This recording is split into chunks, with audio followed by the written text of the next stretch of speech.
Hello, everyone. I'm the J.R. Stewart, and welcome to my podcast. Today we have, today I'm doing things a little differently.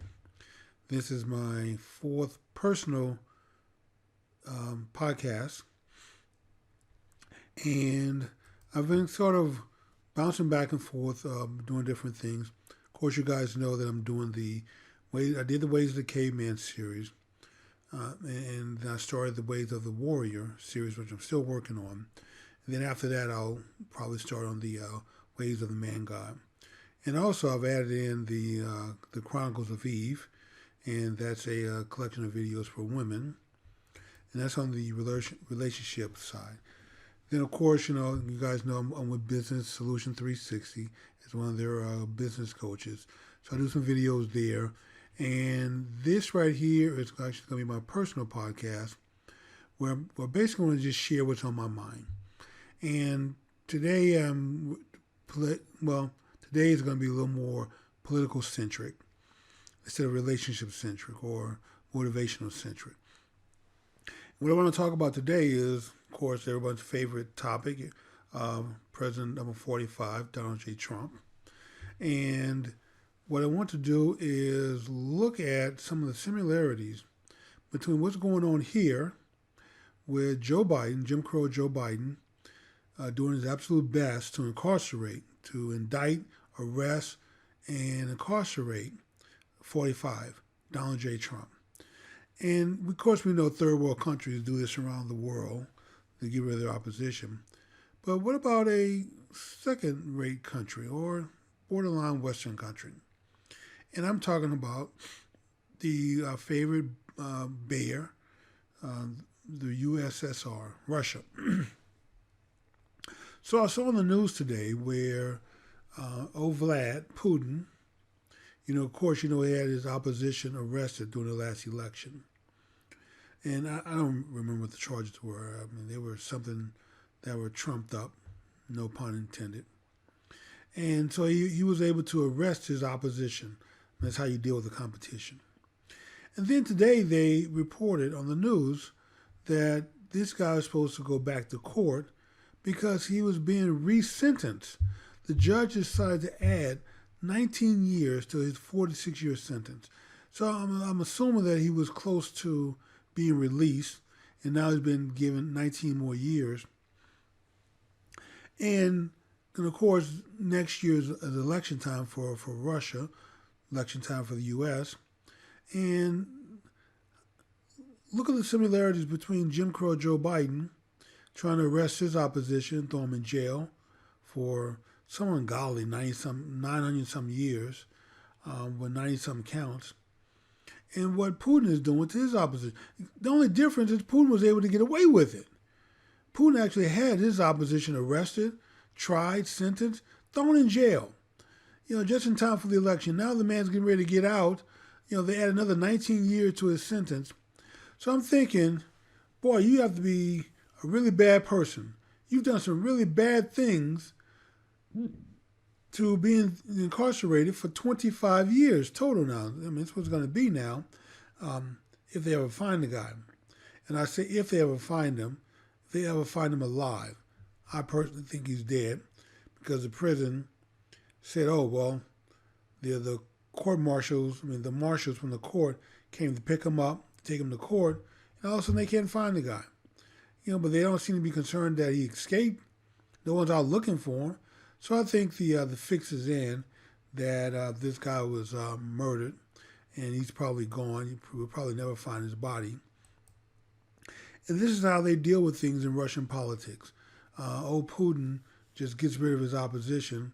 So, but I still want to come back to, before I digress, what exactly did he do to warrant 25 years in prison? And I'm thinking he's some kind of terrorist. Maybe he bombed something. He looked at Putin's wife too hard. No, they have him charged with extremism. Extremism is charged. 25 years for extremism. And what was his? What did he do or say that was extreme? Oh well, he had the nerve, the audacity to say that Vlad Putin was an illegitimate president and the election was rigged. Imagine that you can actually be arrested, thrown in jail, lose years of your life for saying that the election was rigged and that the president is not legitimate. Well, we know in this country that only happens to Republicans. Democrats can say elections are rigged and a person is illegitimate all they want to, and it's okay. Let a Republican do it, especially if you're the leading Republican for the Republican nomination.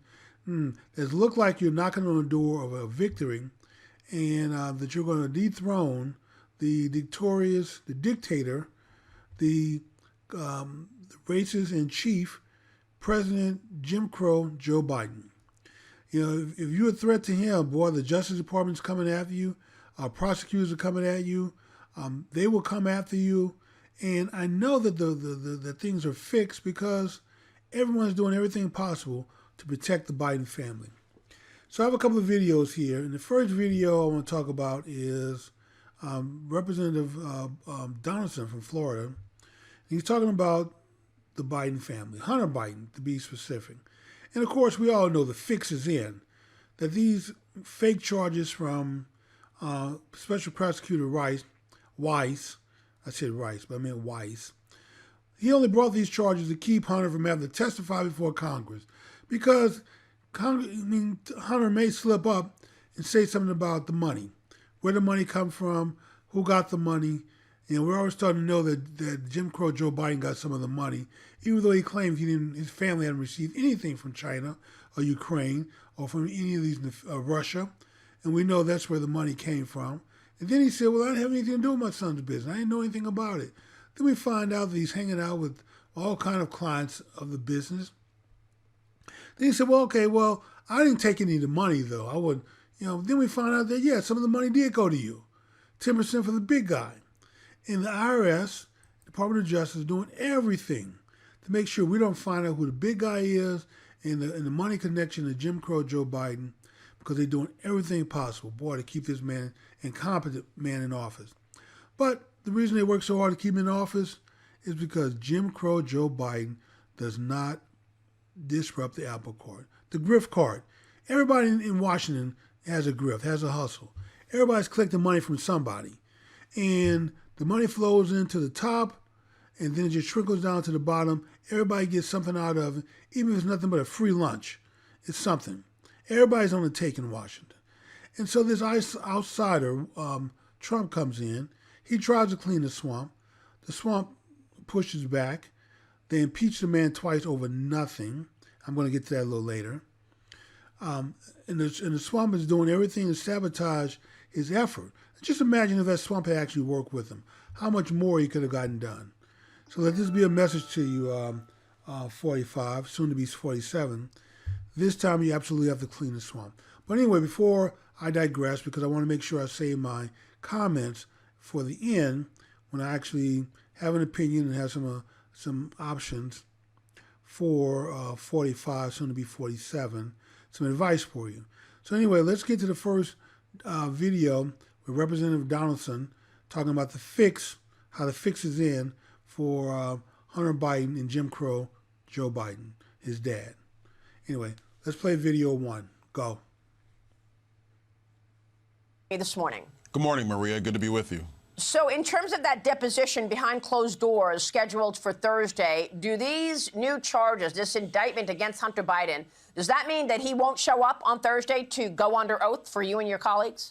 Well, listen, he's been threatening not to go under oath for weeks now. So the fact that he's now been indicted should not encumber our ability in the House to be able to have, number one, a closed-door session first, to have written testimony under oath, and then for him to be able to move towards an open hearing. But what Hunter Biden wants to do is to use the open hearing aspects of congressional hearings to put on a show, to put on a spectacle, without actually having a deposition of his words under oath before he reaches an open session. So we're not going to let that happen. He needs to sit for the closed-door deposition first. Every witness we bring to Capitol Hill has to do the same thing. He is no different. So anyway, guys, you see it in the video. I'm not the only one who thinks this. And so the truth is that, coincidentally, boy, just in time, These charges are filed just when Hunter is being compelled to testify before Congress. So now he has an excuse not to testify.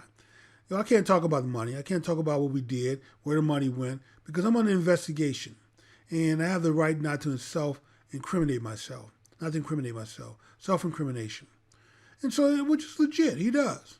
And boy, what an amazing gift. You give the guy a sweetheart deal where you try to sweep all this under the rug in exchange for him pleading guilty to a misdemeanor and going to some counseling. And then the judge throws that out, says, hey, wait a minute, this doesn't smell right. There's something fishy here. Till she reads down the fine print way in the back where the Justice Department is trying to give Hunter Biden immunity for everything, past and future. Like, man, you got to get out of jail free card forever. Who gets these kind of deals? And so that blew up.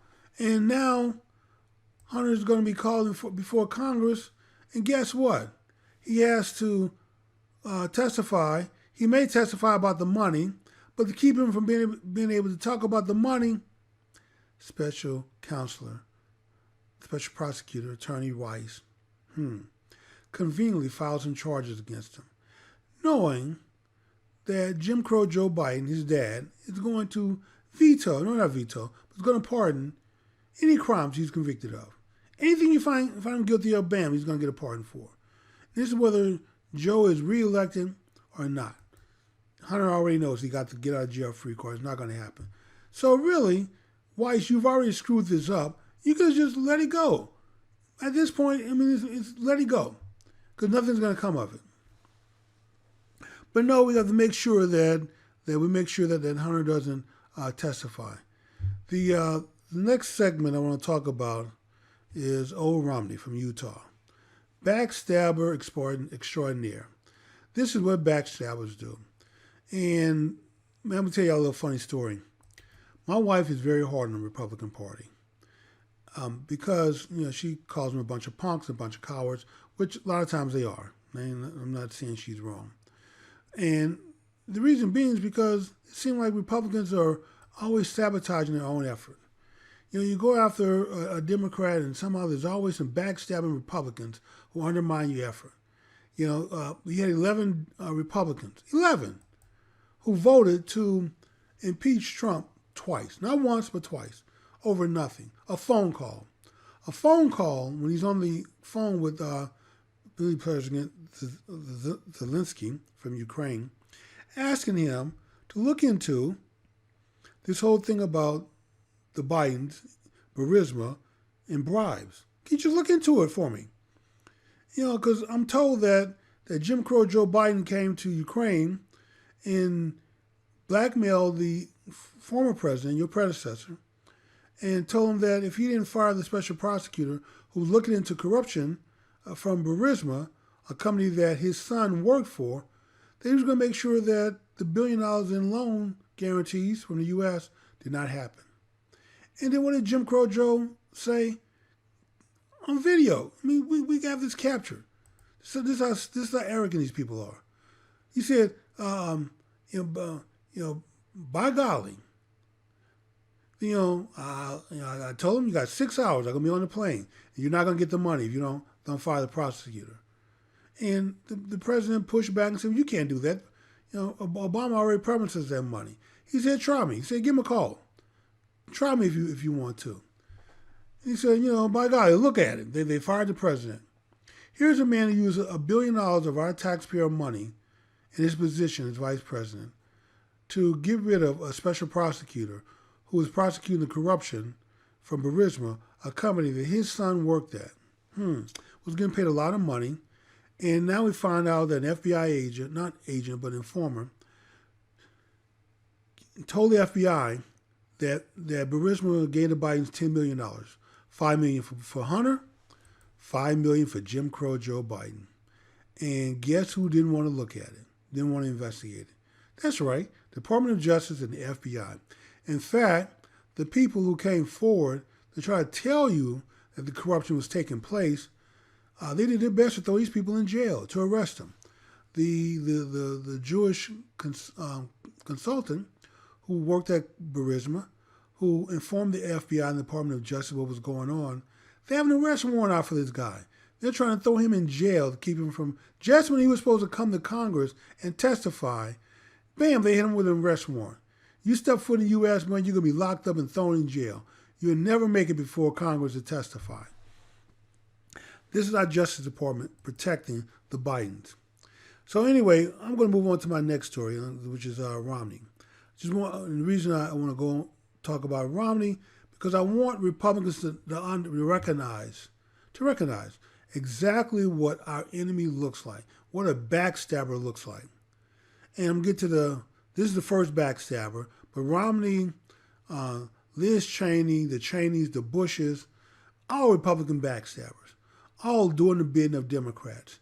Can't wait to get in front of a camera and criticize Republicans, especially MAGA, Tea Party, Trump, Republicans.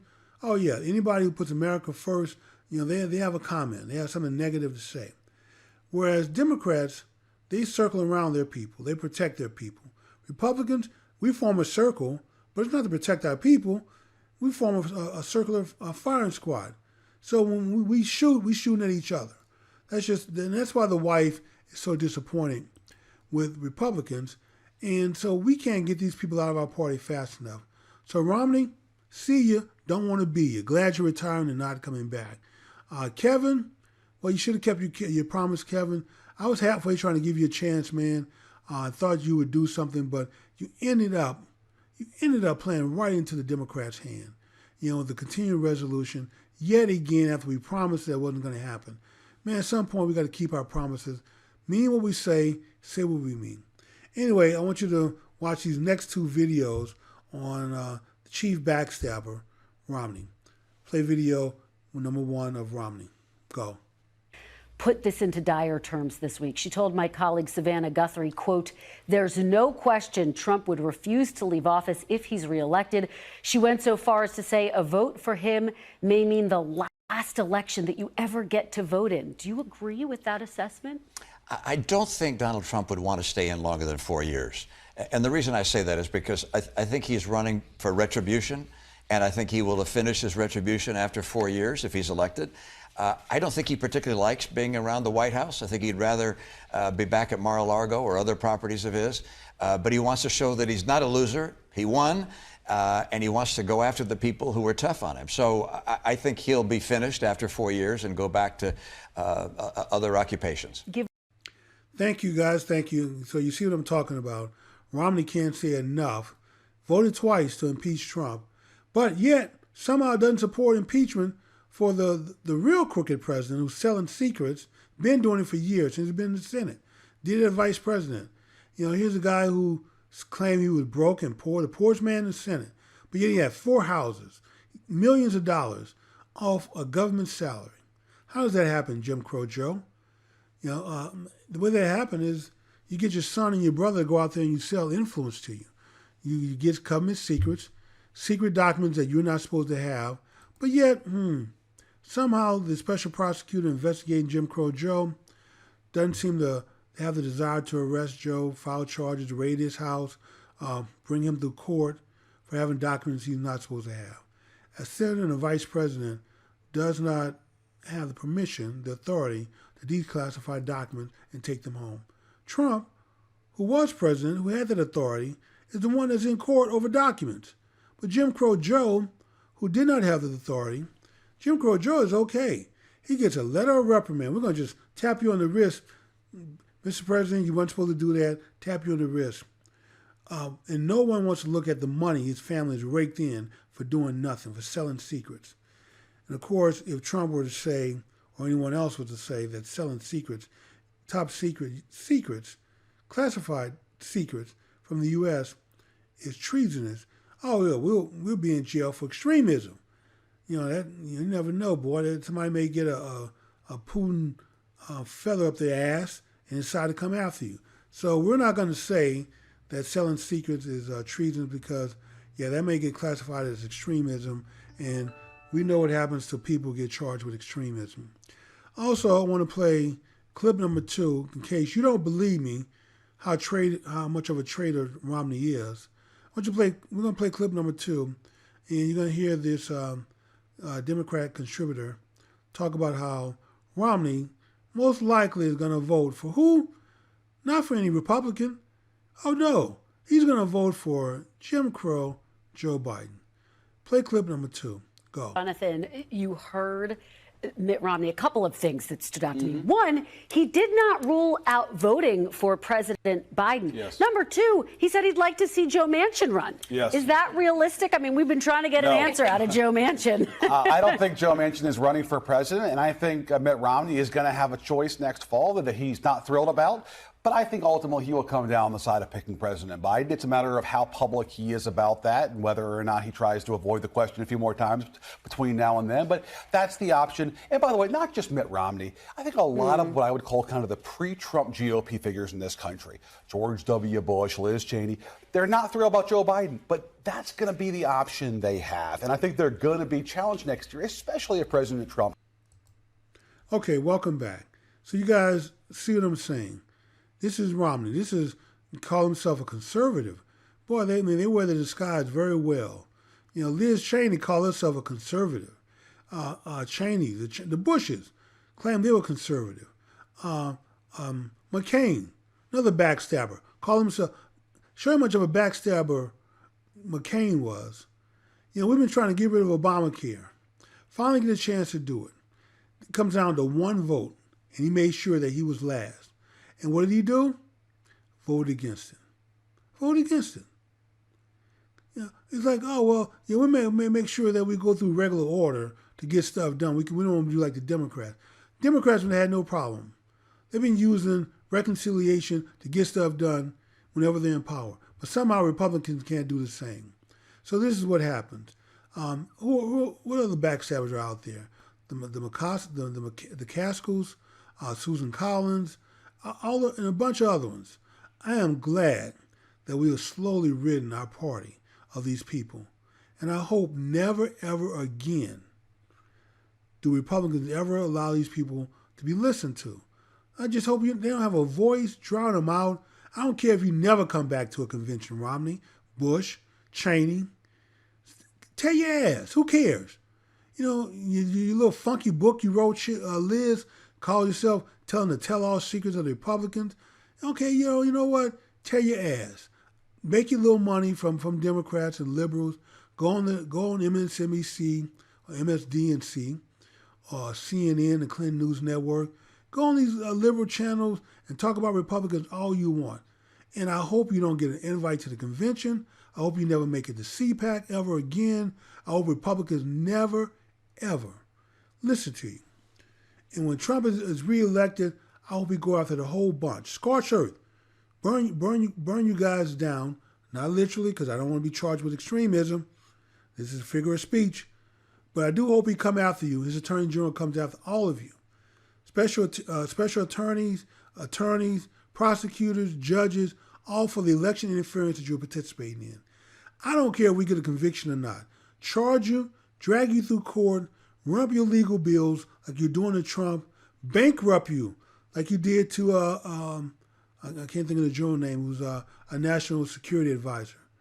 Do the same thing to Democrats that they do to Republicans when they're in power. Run your legal bills up till you have to file for bankruptcy, lose your house, lose your savings. Treat you just like you do Republicans. So that's the scorched earth advice I'm giving to our next president, 47, Donald J. Trump. The last video, guys, I'm going to share with you before I go to my closing statement is Jim Bowden, another backstabber. But he's one of the worst. He's like Liz Cheney. This is the kind of backstabber man that will eat at your dinner table, clean his plate, wipe his mouth, and then say, you know what, I didn't enjoy the food. It wasn't to my liking.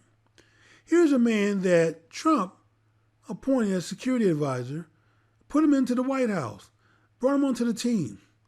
And, okay, things didn't end well before you. You guys had a difference of opinion. You know, you didn't fit in well with him. He didn't like some of your policy advice. So fine, you guys split. But it wasn't just a split. You couldn't just leave and say, you know what, like Gorka.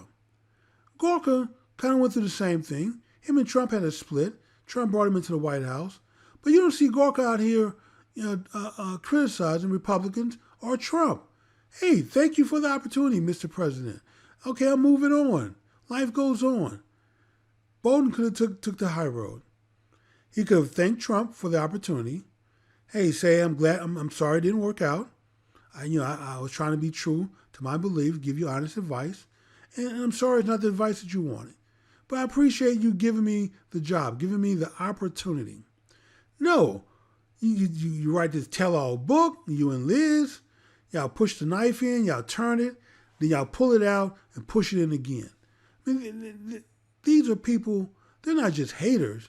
These are some of the most non-grateful people out there. And Trump has every right. Scorched earth, Donald Trump. When you're in power again, scorched earth. And the reason I'm saying this, because if you don't, trust me, when you leave office, whoever the next Republican nominee is, that person will go through the same thing you're going through. And so the only way to stop this is you have to go scorched earth, and you have to burn these people bad. And there'll be some innocent people caught up.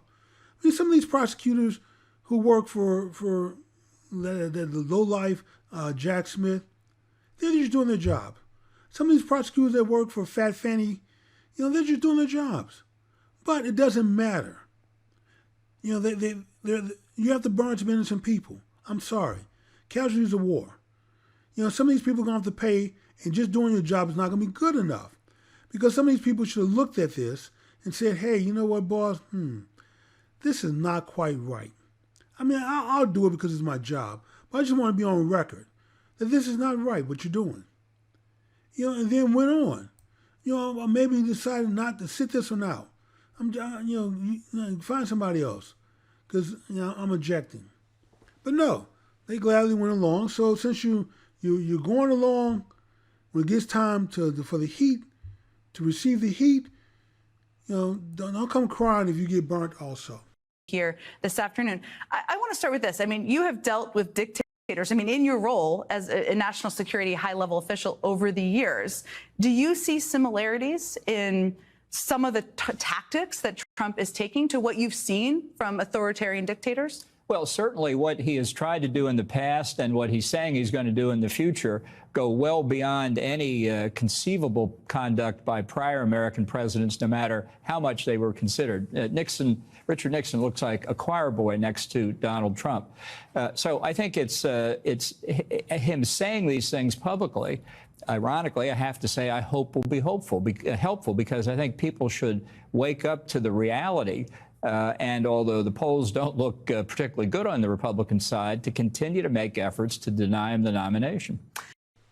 And so this brings me to the end where I'm going to share my personal advice with 47, with future 47, currently 45. Donald J. Trump. Let me make sure I get the right camera. Guys, point the right camera at me. There we go. I want to make sure I'm up close and personal. Mr. President to be, former President 45, Donald J. Trump. This is my advice for you. Call bygones. I know you love loyalty and you appreciate people who are loyal to you. And you rightfully so, feel that Ron DeSantis maybe did you wrong. You endorse a guy, you help him become governor, and then he decides to run against you. Okay, please, call bygones. And the reason I'm saying that is because you need people like son-in-law Jared. You need people like Kellyanne Conway. You need people like Stephen Miller. You need people like Sarah Huckabee and Kayleigh. You need people who are going to be loyal, who are going to get the job done, that you can count on. Ron DeSantis is a doer. Despite what you feel about him, the guy gets things done. And he will serve you well if you find a spot in your administration. He doesn't want to be VP. That's fine. But I would definitely make him chief of staff. Chief of staff has a lot of power as far as getting policies done, getting things done. Ron DeSantis gets things done. And then the other person I would find a spot for, who doesn't want to be VP, I would definitely beg the guy to come join your administration. And that's Vivek Ramaswamy. Ramaswamy is going to help you clean that swamp once and for all. You tiptoed around the edges. You fired a few people here and there, but you didn't clean the swamp. I'm being real with you. I want to make sure you understand I'm being real with you. You did not clean the swamp. You did a lot of great things. I mean, I give you absolute credit for being the best president of this modern era. Probably even maybe of history. You know, I mean, I know Lincoln freed the slaves, brought the country back together, and that's pretty tall order to overcome. But after that, I mean, I'll put you in second place, definitely top 5 easily, and definitely number 1 during my lifetime, my adult lifetime, since I've been able to vote. So you need to call bygones. You need to bring Ramaswamy in. Let Ramaswamy do what, I don't know if you just didn't have the appetite to do it, or maybe those around you were advising you not to do it. It doesn't matter. You can take the high road here, and you can do what the Attorney General does. When he's hauled before Congress, what does he do? They ask him about whites and decisions, letting laws run out, the statute of limitations run out. He said, "Oh, when you guys confirmed me, I told you that I was going to, appoint someone to do that, to investigate this, and that I was going to stay out of it. And I've done that. I stayed out of it. So whatever charges whites brings or don't bring, whatever decisions he makes, I need to go talk to him. He's going to write this report. And of course, he has an investigation going on, so he can't talk about it. See, everybody has an excuse. And we know that excuses are tools of the incompetent that build monuments to nowhere. And so this is what Democrats are good for. So Trump, you need to be able to wash your hands of it. Appoint Ramaswamy, Vivek, and make him your hire fire czar. And let him do what he says he's going to do. Get rid of the Department of Education. You can grant that money back to the states. Fire 25, 50, 75% of the civil workforce. I'm pretty sure you can't do it across the board. But in trouble places like, Department of Justice. You can go in there and wipe out half the attorneys, get rid of half of them, get rid of them. The other half, I'm going to assume maybe halfway decent, maybe worth saving. If not, maybe 75%. But whatever the number is, Ramaswamy will figure it out and will take care of it. Where else can you make some fires that will make a difference? The FBI. We always talk about, well, most of the 38,000 people that work for the FBI are good, decent people. Okay, but a few of them are bad, rotten apples to the core. And somehow Director Wray hadn't been able to clean that cesspool up. And so not only Director Wray, but the leadership team around Director Wray hadn't been able to clean that cesspool up. So rather than spend a lot of time trying to figure out the good apples from the bad apples, maybe just take 25% off the top. And you know what? You may get a lot of pushback. Bad press, and I know you want to be liked. Everybody wants to be liked. Everybody wants people to say good things about them. But getting good news from the fake press is almost like trying to sell snowballs in hell. It's just not going to happen. It's just not practical. So here's what you do. You bring on Vivek Ramaswamy. I know the guy doesn't need the money.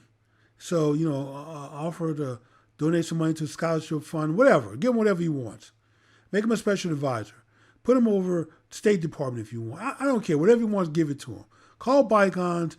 Bring on Vivek. Bring on the Florida governor. And get things done. Try to do your best to bring back son-in-law Jared. Bring back the team. You got to bring back Kellyanne. Because she was probably one of the best advisors you ever had, very loyal. And you have to bring back, I know Sarah Huckabee is governor. She probably don't want to come back. And DeSantis is governor also. He probably doesn't want to go back. But the reason you bring back Vivek and the Florida governor, DeSantis, is because after you leave office, the policies you guys put in place, which they'll have a hand in implementing, you want them to be able to carry them forward after you leave, for the sake of America. And one of them is going to be president after you leave, if you do a good job, if you do what you say that you're going to do. Scorched earth, make Democrats pay, clean up the swamp, make America great again. If you do that, I promise you, all the people that's jumping over to your side, blacks, Hispanics, even some Democrats, will continue to stay on your side. But if you disappoint them, by saying, oh boy, here we go again. All these promises made and Republicans can't follow through. You already know you still got a bunch of backstabbers in Congress, in the Senate, in the House that are going to go against you. So you need to grow the party, increase the size of both chambers, and then do exactly what you say you're going to do. Drill, baby, drill. Bring back manufacturing, build that border wall, deport. Even if you have to deport 10, 11 million people, deport them. Because you said you were going to do that. Don't get into the White House and tiptoe around the edges by, well, the courts won't let me deport the baby boomers, so unless you break the law, you can stay. Do what you say that you're going to do. Look what happened to Kevin by breaking his promise. And so this is a word of advice to you. You don't need my advice. I'm not paid to give you advice, and you don't have to take it. But I love America too, just like you do. And you sacrificed quite a bit for the country. And I really feel for you, what's being done to you. And so I don't want this to happen to the next guy who decides to run for president and challenge Democrats, who's not a billionaire like you are, who can't afford $40, $50, $100 million in legal fees fighting off Democrats. So help us in the next 4 years prevent Democrats from doing what they're doing to you by making them pay and pay handsomely. Pay ultimate price. I don't care who toes get stepped on, who gets caught up under the tires. And there are going to be some innocent folks who are going to get caught up. And I'm sorry. Temporal proximity to the problem, you should have said something, you should have walked away, you should have separated yourself from this whole mess. Since you didn't, oh well, casualties, bygones. Just call bygones and move on. So anyway, I'm going to close out my show, and the last bit of advice I'm going to offer, if you haven't already, please subscribe to my channel, please like the video, subscribe, share with other people, so you have something interesting to talk about. If you get a chance, please go check out my collection, The Ways of the Warrior, The Ways of the Caveman, and for women, I have The Chronicles of Eve. It's worth checking out. And then if you really want to support me, go to my Patreon page. I have a series called The Ways of the Caveman. You can support me there. It's a cheap $5 a month donation, but you'll be doing a great deal to help me keep the lights on, to pay my studio producer, my director, my graphic artist, which is my daughter now, who provides my graphics. But anyway, you'll be able to help me keep things running, and so it'd be greatly appreciated. Thank you very much. You guys have a good day, and just remember, God made you exactly what you're supposed to be, so don't let anyone tell you that being a masculine man is something wrong with that, or being a feminine woman who wants to take care of family, raise children, either have a career or not have a career. But don't let anyone make you feel bad for being who you are. Thank you, and God bless. Bye.